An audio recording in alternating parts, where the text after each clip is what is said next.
Well, I'm Richard Anthony. Lyn and I started farming ourselves 25 years ago. We started farming with 110 acres and we've built it up over the years. We're now farming just over 3,000 acres. We took on seedlings 8 years ago. Most of our ground is in arable rotation, quite different to most arable rotations. We do a lot of companion cropping and a lot of cover cropping.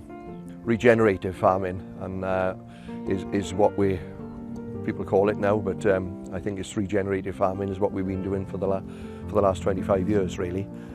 The cover cropping and companion cropping isn't, now we're really starting to see the big difference. Our soils are a lot more healthy.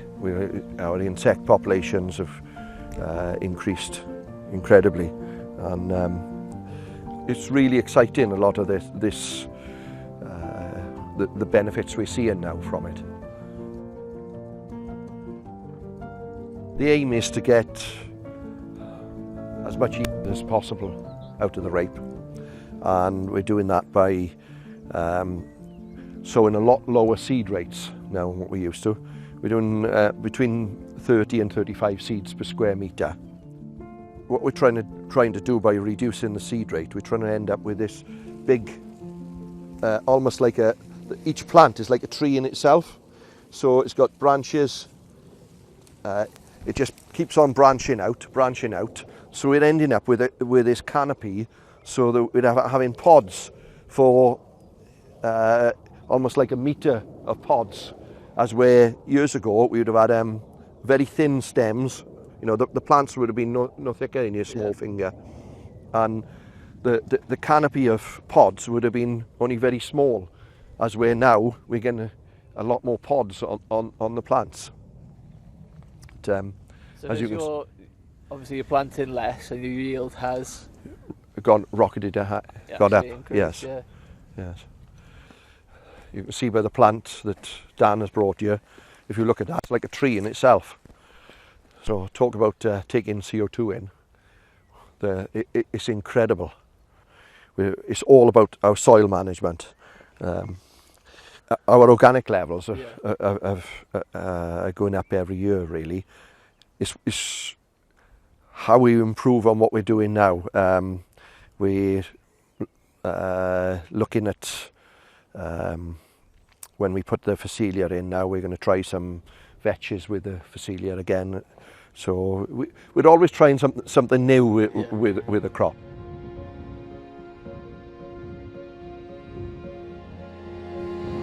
I always try and find another line. The overriding reason for us putting the companion crop in is to get the rape established. So the companion crops are masking the rape so the flea beetle is finding it difficult to find the rape, so we're able to get the rape to establish. But then the spring beans and the vetches are fixing nitrogen, and the buckwheat mines phosphate and releases when the buckwheat then dies off when we have frosts in the winter. It's releasing the phosphate in a form that the rape can take it up in, and if you just all the trial work is showing that you get an increase in yield on the rape from that. We'll plant a crop of phacelia after the oilseed rape, which will be in for 6 to 8 weeks. That's creating the mycorrhizin in the phacelia is fantastic, and when you put a spade in the ground, the root is unbelievable. The soil is white with so many roots. The insects and worm populations are fantastic in it. But then we'll direct drill the wheat into the phacelia, and then what we find is in the following spring that those wheats won't need any early nitrogen. They're a lot greener, so it's held the nitrogen in the soil over the winter. Yeah. So it's all reducing our inputs then. It's fantastic. look at this crop here, and then you move, you know, I know we've got the track here, yeah. but if you look at the hedges now with us, the hedge management, you know, this hedge is 5-6 metres wide. Yeah. And fairly high. About 3-4 metres high. 3-4 metres tall. Places, yeah. So, you know, that in itself is a wildlife corridor. Yeah. You know, and then we've everywhere. Then we've got a grass strip along the side with a wildflower mix in it. So it's all giving us that biodiversity then, which we're trying to get that insect and everything out into the crop. Just the fact that it's not cropped right up to the base of the hedge, because that allows the hedge to become nice and thick at the base, and nice, you know, you've got nice thick habitat at the base, lots of vegetation. It's fantastic for wildlife. Yes. But to get these hedges like this, the way we've managed them, we started off 8 years ago when we took the farm on. They were quite small and hedges and quite open, yeah. And we've cut them 4 to 6 inches wider and taller each year. Yeah. And what you do then, you get, every time you cut it, you get it to branch out. Then you cut it another 4 to 6 inches, and it's bushing out all the time. Yeah. So that's how we got such thick hedges. The add-on benefits that quite often are very, very difficult to measure. Yeah. They got a huge benefit in the long term.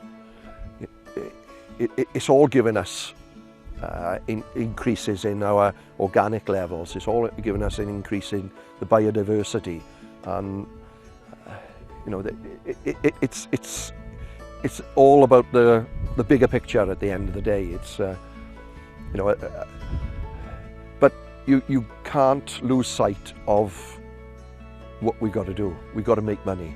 If we don't make money, we can't do it anyway.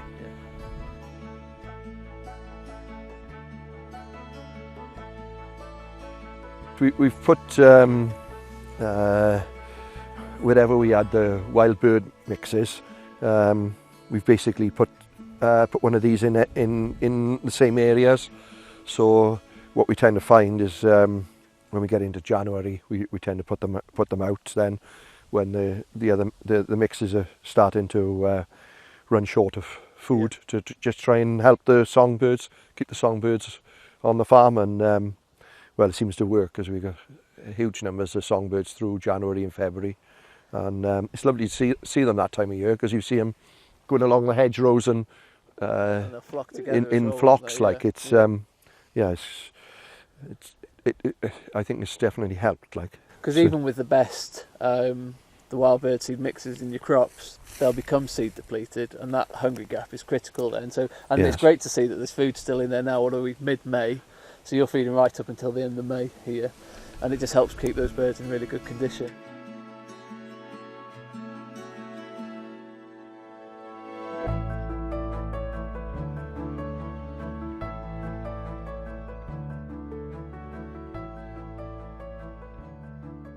We're growing lupins to try and replace some of the dependency on soya in the livestock rations.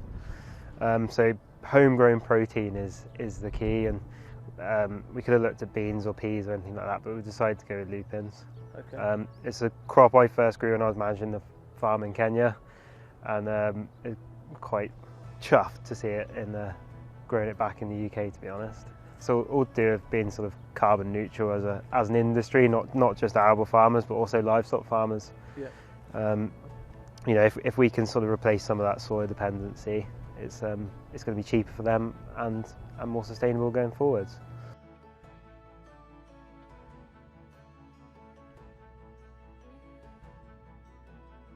Conservation can't be in isolation. We're quite intensive, but your conservation all needs to fit in with it, yeah. And getting that to fit in is very important. Getting it all linked up. So all of these strips, they actually link up. Yeah. So this strip, you know, you've got the valley there, with the gorse, so this links to the valley. To that woodland. So this links then to that woodland. Then if you go when we go the other side of the wood, there's corridors then that link to the wood over the other side. Yeah. So we're creating these wildlife corridors everywhere, which nothing's in isolation. Yeah. It's difficult to, you need to think about that. You need to think how that will work. Yeah. It's trying to get it all managed. It's all part of the bigger picture. It's all about getting this. We enjoy it. Yeah. We all love what we do. Yeah. And I enjoy. I enjoy a bit of shooting. Yeah. But I enjoy this every bit as much, if not more. Yeah. But this wouldn't happen if we didn't have the shoot. Yeah. We wouldn't have had it. We wouldn't have done what we have. What we're trying to do, we're trying to develop something that works here, and then roll it out on the rest of the farm. Yeah. So I see this almost as our pet project then, really, because if we got to fund it, and some of what we've done hasn't worked. Yeah. You can't go and do it on 3,000 acres and then it costs you a fortune. We're trying to learn what works in one place and then roll it out onto the next block.